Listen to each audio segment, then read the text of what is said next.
ہر قسم کی برائیوں سے بچنے اور ہر قسم کی نیکیاں کرنے کی توفیق رفیق عطا فرمائے۔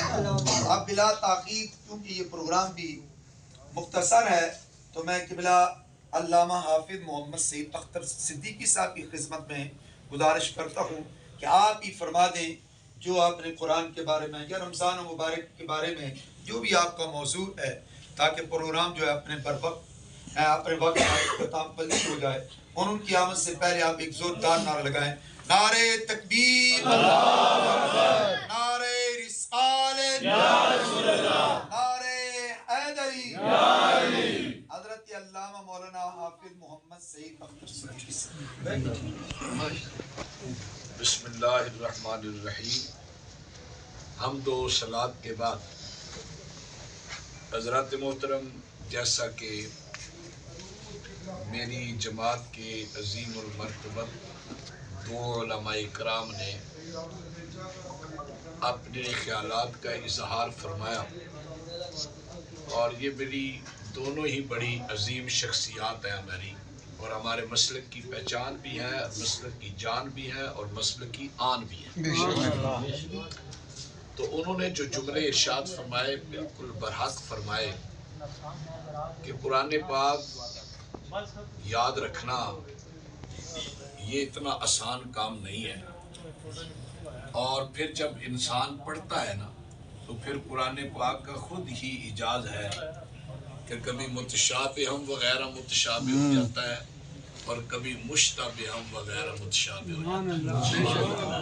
اب یہ جو چیزیں ہیں جیسے وہ فرما رہے تھے کہ آگے معنی بھی پتہ ہوتا ہے اور آگے لفظ بھی پتہ ہوتا ہے لیکن زبان پہ چڑھتا نہیں ہے، تو یہ بھی قرآن پاک کا اعجاز ہے کہ کوئی یہ نہ کہے کہ مجھے قرآن پاک پورا یاد ہے اور میں کبھی بھولا نہیں ہوں۔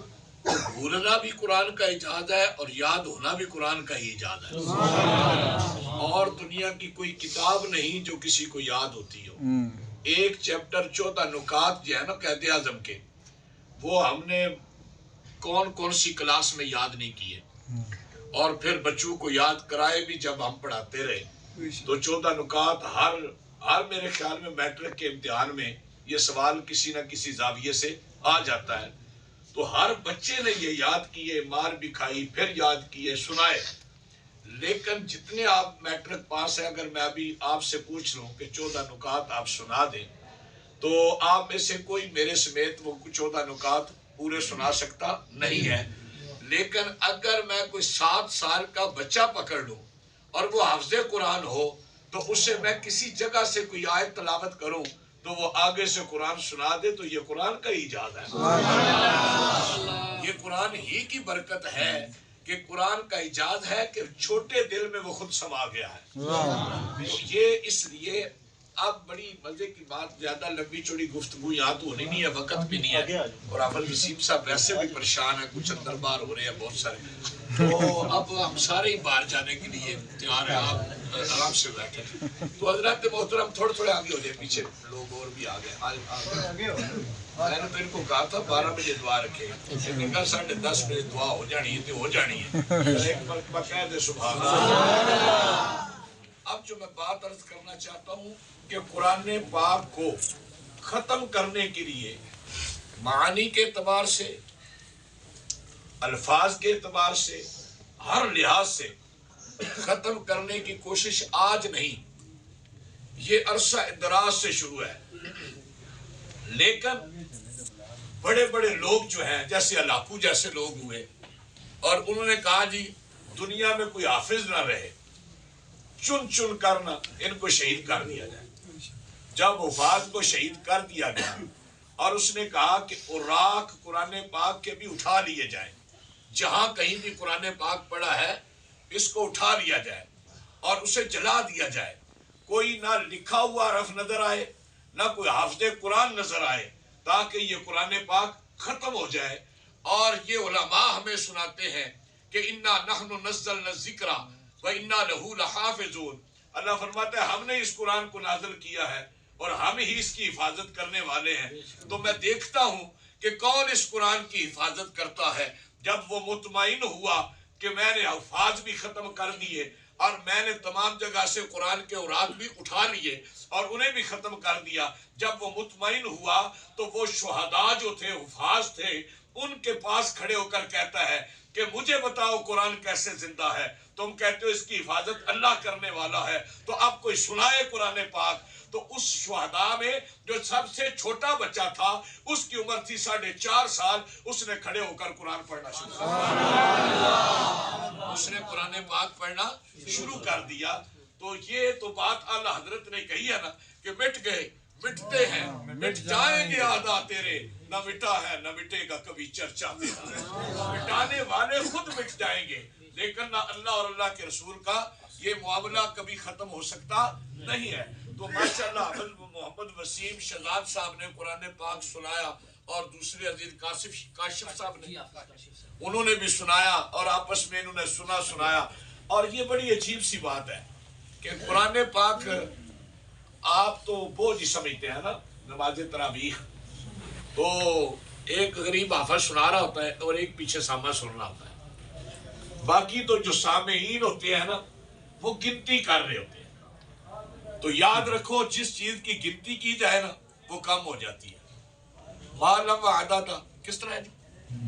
مال جیب میں، آپ 1 لاکھ روپے جیب میں گن کے ڈال دیں تو اس کو خرچ کرنا چلتے جائیں تو آپ کا دماغ ہر 10 منٹ بعد کہے گا اب 90,000 رہ گیا، اب 80,000 رہ گیا، اور آہستہ آہستہ وہ کم ہوتا جائے گا اور ختم ہو جائے گا.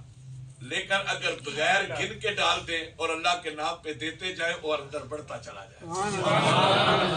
تو آپ تو ماشاءاللہ نماز تراویح گن رہے ہوتے ہیں، اب 10 ہوئی ہیں، اب 5 ہوئی ہیں، اب 6 ہوئی ہیں، اب کتنی ہوئی ہیں.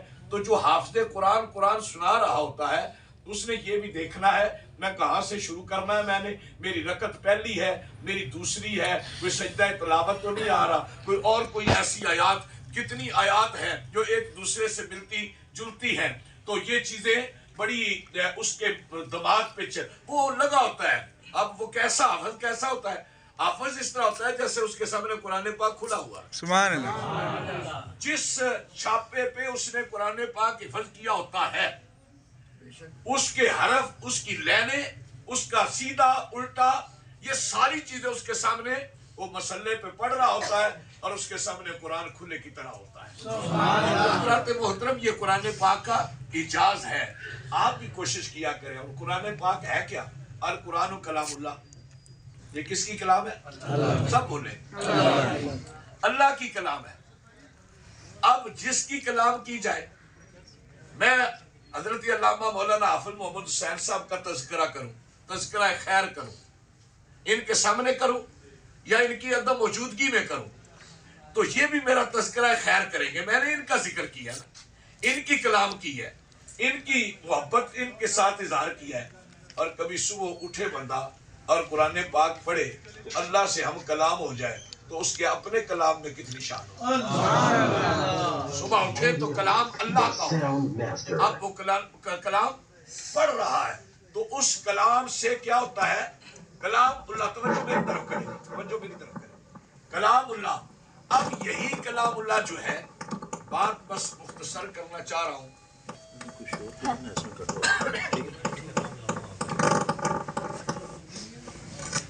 نعرہ تکبیر، نعرہ رسالت، نعرہ حیدری، علماء اہل سنت. اب جو کلام اللہ کی ہم بات کر رہے ہیں، اب کلام تو اللہ کا ہے لیکن لب میرے مصطفیٰ کے ہیں. اب یقین کی ایک بات عرض کرنا چاہتا ہوں. ایک ویسے تھوڑا سا حضرت صاحب کی اجازت سے ایک شخص کہتا ہے کہ مجھے ایسا طریقہ کوئی بتائیں کہ میں کھاؤں بھی اور پیوں بھی تو روزہ نہ ٹوٹے. کھاؤں بھی اور پیوں بھی تو روزہ نہ ٹوٹے. تو ہمارا جواب کیا ہے؟ ایک پکا جب پہلوان ٹوٹ کہ اس کو دبا کے کھا، کوٹ دیکھو دبا کے کھا تو غصہ پی لیں. مار کھا تو غصہ پی لیں، روزہ نہیں ٹوٹا. ٹوٹے گا روزہ نہیں نہ ٹوٹا. کھا بھی لیا پی بھی لیا. تو ہمارے پاس آپ کے علاج ہوتے ہیں, ہم کبھی کبھی آپ پہ درگزر کر کے گزر جاتے ہیں. یہ نہ سمجھیں کہ استاد جی جو ہوتے ہیں نا, استاد کو پتہ نہیں ہوتا, ماں باپ کو پتہ نہیں ہوتا. ماں باپ کو آپ کی ہر بات پتہ ہے. آپ جب سے پیدا ہوئے ہیں تو آپ ان کی گود سے چلے ہیں اور وہیں سے چلتے چلتے بڑے ہوئے ہیں. یہ نہ کہے کہ باپ کو پتہ نہیں ہے. میں اس کو, جب باپ کو ہر بات پتہ ہے تو جو کائنات کا نبی ہے اسے بھی ہر بات کا علم ہے. یہ اعراض ایک الگ بات ہے. تو میں جو بات سمجھانا چاہتا ہوں صرف اتنی سی سمجھانا چاہتا ہوں کہ کلام اللہ ہم نے متفقن علیہ کہا. یہ کلام کس کا ہے؟ اللہ کا ہے. لیکن اللہ کو بولتے ہوئے نہیں دیکھا, اللہ کو وجود میں نہیں دیکھا, اللہ کو بات کرتے ہوئے نہیں دیکھا. اب صحابہ کا یقین کیا ہے کہ جب میرے مصطفیٰ کریم ایک آیت پڑھتے ہیں, فرماتے ہیں وَالنَّجْمِ إِذَا هَوَىٰ مَا ضَلَّ صَاحِبُكُمْ وَمَا غَوَىٰ وَمَا يَنطِقُ عَنِ الْهَوَىٰ إِنْ هُوَ إِلَّا وَحْيٌ يُوحَىٰ عَلَّمَهُ شَدِيدُ الْقُوَىٰ ذُو مِرَّةٍ فَاسْتَوَىٰ وَهُوَ بِالْأُفُقِ الْأَعْلَىٰ ثُمَّ دَنَا فَتَدَلَّىٰ فَكَانَ قَابَ قَوْسَيْنِ أَوْ أَدْنَىٰ فَأَوْحَىٰ إِلَىٰ عَبْدِهِ مَا أَوْحَىٰ. تو حضور فرماتے ہیں یہ اللہ کا کلام ہے. صدیق کہتے ہیں صدقت یا رسول اللہ. کیا کہتے ہیں؟ صدقت یا رسول اللہ. اب سامنے مصطفیٰ نظر آ رہے ہیں, لب بھی میرے مصطفیٰ کے ہل رہے ہیں, آواز بھی میرے مصطفیٰ کی ہے, اور اس کے 10 منٹ بعد پھر میرے مصطفیٰ بولتے ہیں. تو حضور فرماتے ہیں ہذا کلامی, یہ میرا کلام ہے, یہ میری بات ہے. تو صدیق کہتے ہیں صدقت یا رسول اللہ. یقین تو یہ ہے, یقین تو یہ ہے کہ جب مصطفیٰ فرمائے یہ اللہ کا کلام ہے تو ہمارا ایمان ہو. جب فرمائے یہ مصطفیٰ آپ کا کلام ہے تو پھر اس پہ بھی پورا یقین ہو. اب یہ نماز تراویح وغیرہ ماشاءاللہ گنیاں یہ کتنی پڑھائیاں. کدے ایسا ہو جائے نا یار یہ سب میرا خیال ہے میں تو چوا کے باہر منصوبہ ذرا کہہ دے پیار سے نماز تراویح. توجہ میری طرف کرے. نماز تراویح اگر قاری صاحب 1 رکعت پڑھا دے, کتنی؟ 1 رکعت پڑھا دے, تو پیچھے کوئی بھی نہیں کرتا اللہ اکبر, کہنا شکر ہے آج ایک تے ہی جان پہ چھوڑ. مطلب ہوش نہیں ہوتی, ہمیں ہوش نہیں ہوتی. کیوں نہیں ہوتی ہوش؟ ماشاءاللہ ہوش کیوں نہیں ہوتی؟ اس لیے نہیں ہوتی کہ ہم نے روزہ تو رکھا. توجہ میری طرف کرے. ہم نے روزہ تو رکھا لیکن افطاری کے وقت ہم نے افطاری اتنی نہیں کی جتنی میرے مصطفیٰ نے فرمائی. جو افطاری کا معاملہ تھا وہ ہم نے اس طرح نہ کیا. کھجور سے روزہ رکھ, کھجور سے روزہ کھول. اب مجھے بتائیں اس دور میں کون ہے کھجور سے جو روزہ رکھے اور کھجور سے ہی افطار کرے؟ کون ہے؟ اب اس کا حل کیا ہے؟ فرمایا جو 3 کھجور سے یا 5 کھجور سے روزہ رکھتا ہے اور 3 کھجور سے روزہ افطار کر دیتا ہے, فرمایا اسے کینسر کی بیماری نہیں ہے. یہ میری آخری بات ہے. حافظ صاحب ذرا مجھے لگتا ہے کہ پریشان ہے تو میں اس میں ختم کرنے لگوں. ذرا پیار سے کہہ دے سبحان اللہ. اب آپ پوچھیں گے کیسے ہے؟ وہ اس طرح ہے کہ جب آپ کھجور سے روزہ رکھیں گے اور پھر مزدوری بھی کریں گے, یہ نہیں ہے کہ صبح 3-4 پراٹھے کھائے, 3-4 گلاس لسی کے پیے, آدھا کلو جناب دہی کھائی, ساتھ اور بھی بہت سارے لوازمات کیے اور پھر فجر کی نماز پہلے کروا لی ہمیں مجبور کر کے. سبحان اللہ. ذرا پیار سے کہتے ہیں استاد کی جاگن نہیں ہوتا ہے جی, بس کتنے بجے, بس 5-10 منٹ بعد نماز پڑھا دو جی. نماز پہلے پڑھوا لی کس لیے کہ ہم نے دفتر جانا ہے تو ہمیں 1-2 گھنٹے مل جائیں, ہم آرام کر سکیں. حضرات محترم پھر میں سو گیا. اب سونے کے بعد میں نے کوئی مشقت نہیں کی تو جو کیلریز تھی میرے جسم کے اندر وہ ختم ہی نہیں ہو رہی. وہ زور تک تو وہ چل رہی ہیں, اندر لسی اتنی ہے, اندر دہی اتنی ہے اندر کسٹرول اتنا ہے وہ نرم ہو ہی نہیں رہا. جب میں نے 5 کھجوروں سے روزہ رکھا تو 10 بجے وہ سارا سسٹم ختم ہو گیا. اب میرے اندر جو نیگیٹو جراثیم تھے، میرے اندر جو پھوڑے تھے، میرے اندر جو کینسر کی چیزیں بڑھ رہی تھی، اب انہیں ضرورت ہے کہ میں ان کو کھایا جائے. اب جو میرے اندر جراثیم کھانا چاہتے ہیں چیز، کبھی کسی پاک چیز کو کسی جراثیم نے نہیں کھایا. کہہ دے سبحان اللہ. کبھی کسی پاک چیز کو جراثیم نے نہیں کھایا. اب کھانا تو اس نے ہے. اب وہ کیا کھاتا ہے؟ اب وہ جو اندر میرے پھوڑے بنے ہوئے ہیں نا کینسر کے، اب انہیں کھانا شروع کر دیتا ہے. کھانا شروع کر. جیسے جیسے روزہ کھلنے کا ٹائم قریب آتا ہے وہ کھائے جا رہا ہے، وہ کھائے جا رہا ہے. تو پہلے روزے والے دن مجھے کینسر تھا، لیکن 27ویں کو میں نے چیک کیا تو میں طہارت کی طرح پاک ہو چکا تھا. پھر مجھے یہ فلسفہ سمجھ آیا کہ روزہ جو ہے وہ جسم کی زکوٰۃ ہے. روزہ جسم کی زکوٰۃ ہے، اور زکوٰۃ جس مال سے نکلے وہ مال پاک ہو جاتا ہے. اگر مال سے نکلے تو مال پاک ہے، جانوروں سے نکلے جانور پاک ہے، اگر زمین سے عشر کی صورت میں نکلے تو زمین پاک ہے، اور اگر روزے کی صورت میں انسان سے نکلے تو انسان کا جسم بیماریوں سے پاک ہو جاتا ہے. روزے کا مقصد یہ ہے، اور یہ ہے وہ اصل فلسفہ جو روزے کا سمجھنا ہے. لیکن چونکہ جب شام ہوئی تو ایسے ہوئی، ابھی وہ کیلریز ختم نہیں ہوئی تھی. ہم نے جناب ایک ڈرم رکھا اس کا شربت کا، اور اسی طرح کھجوروں کا حساب نہیں، فروٹ چاٹ بھی رکھ لیا، دہی بھلے بھی رکھ لیے، پھر بھلے بھلے ہو گئی، پھر بلے بلے بھی ہو گئی. تو اسی طرح پھر کیا ہوا، 5 منٹ بعد ہم سیدھے بیٹھ نہیں رہے. ادھر استاد جی نے کہا اللہ اکبر، نماز تراویح کے لیے آ جاؤ. کیوں ہے نماز تراویح؟ یہ نماز تراویح اسی لیے ہے. عشاء کی نماز لمبی کیوں ہے؟ کہ مغرب کے بعد کھانا کھاؤ اور عشاء کی نماز پڑھو تو کسی ورزش کی ضرورت نہیں ہے. جاؤ جا کے سو جاؤ. ہر جس نماز کے بعد توجہ ہے،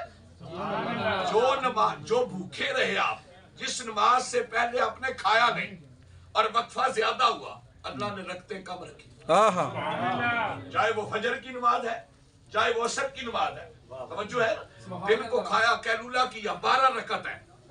12 عشاء کے بعد مغرب کے بعد کھاؤ، اور کھانے کے بعد 17 رکعت پڑھو. کتنی؟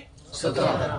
جا کے سو جاؤ، اور جیسے ہی سو جاؤ گے 10 بجے کے بعد پھر تمہارے اس جسم کی، یہ تمہاری باڈی کی ریپیئرنگ شروع ہو جائے گی.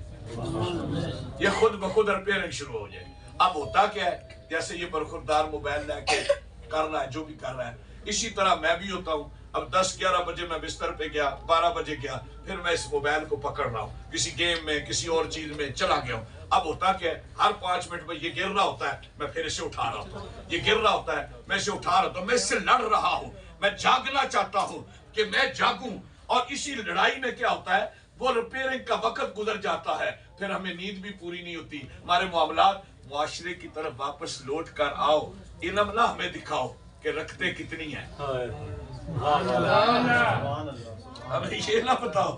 دیکھو نا، جب لوگ پڑھے لکھے اتنے زیادہ نہیں تھے تو وہ عشاء کی رکعت 17 پڑھتے تھے، ظہر کی 12 پڑھتے تھے، عصر کی 8 پڑھتے تھے.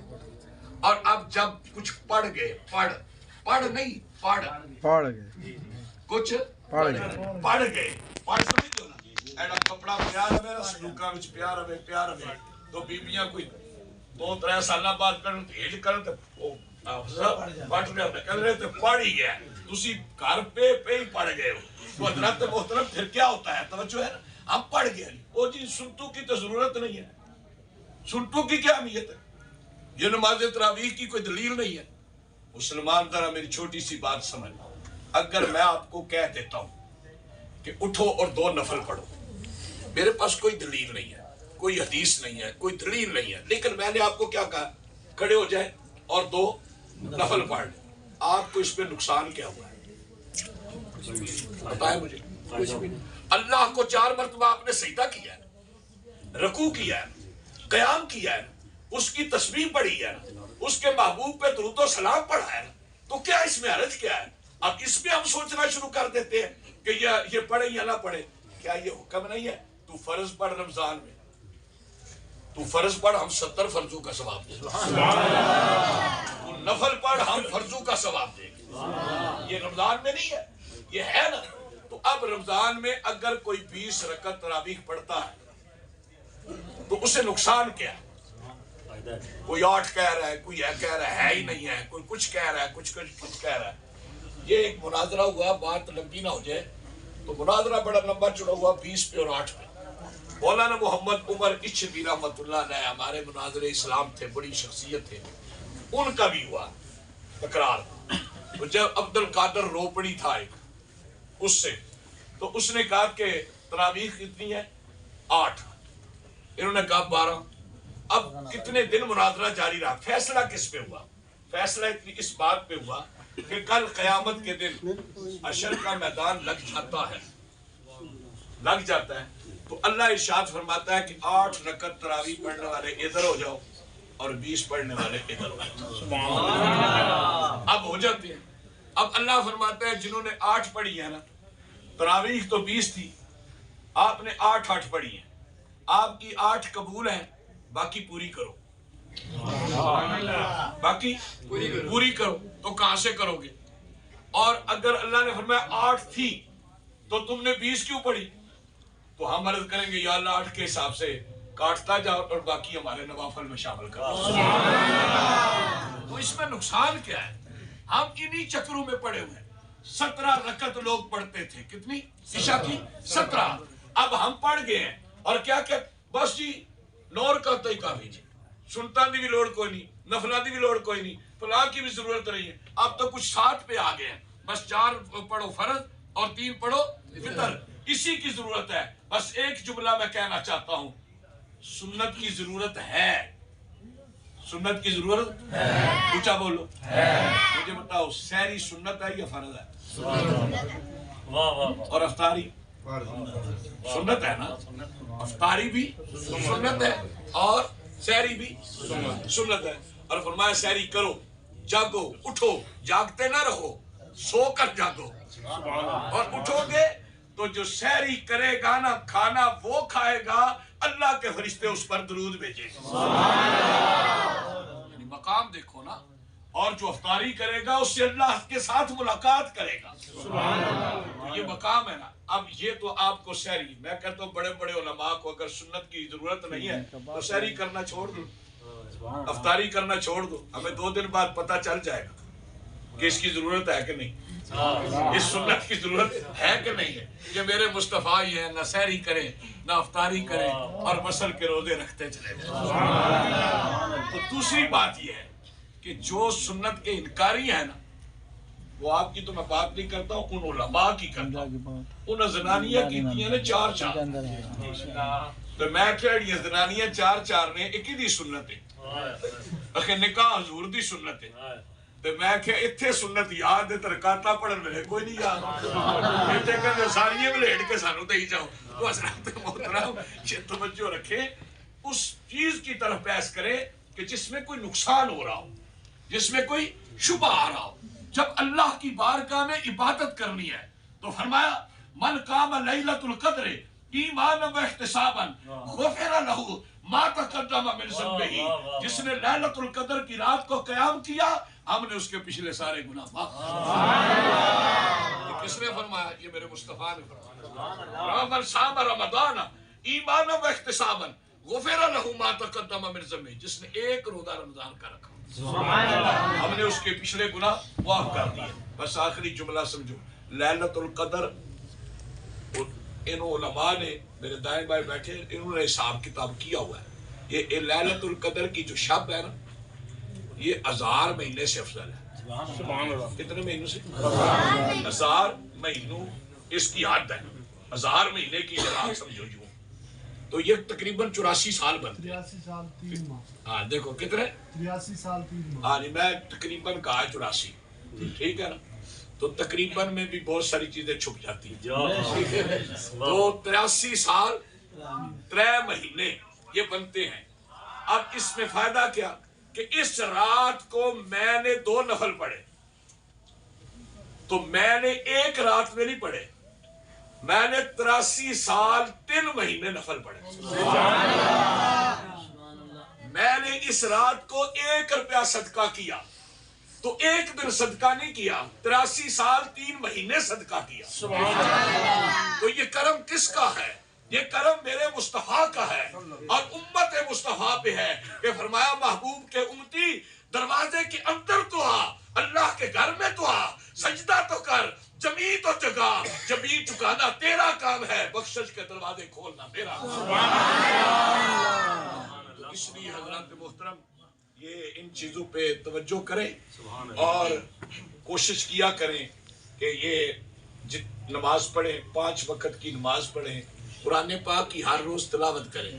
آج ہر شخص پریشان ہے, رزق کے پیچھے ہم کلی لوگ ہم پیسے کے پیچھے دوڑ رہے ہیں.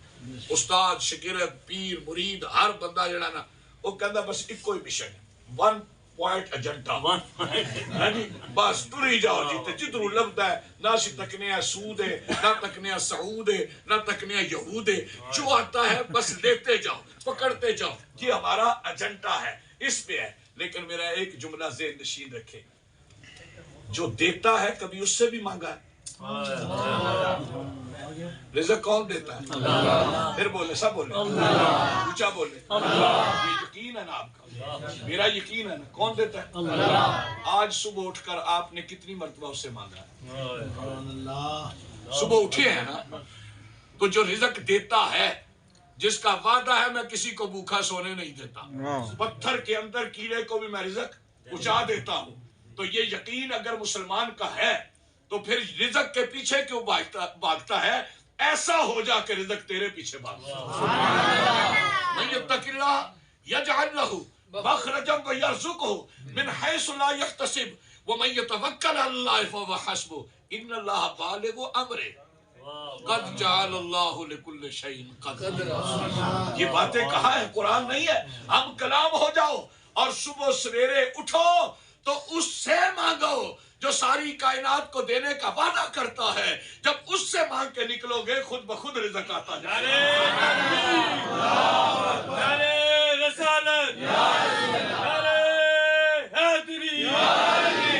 آخری جملے میرے سمجھو, بات تھوڑی سی 7:30 آگے چلی گئی اور چیزیں بھی آئی ہوئی ہیں اور ٹھنڈی ہو رہی ہیں. وہ دیکھیں میاں محمد بخش رحمۃ اللہ علیہ, آپ فرماتے ہیں کہ میں صبح صبح نکلا نا تو کیا دیکھتا ہوں کہ ایک درخت کے اوپر ایک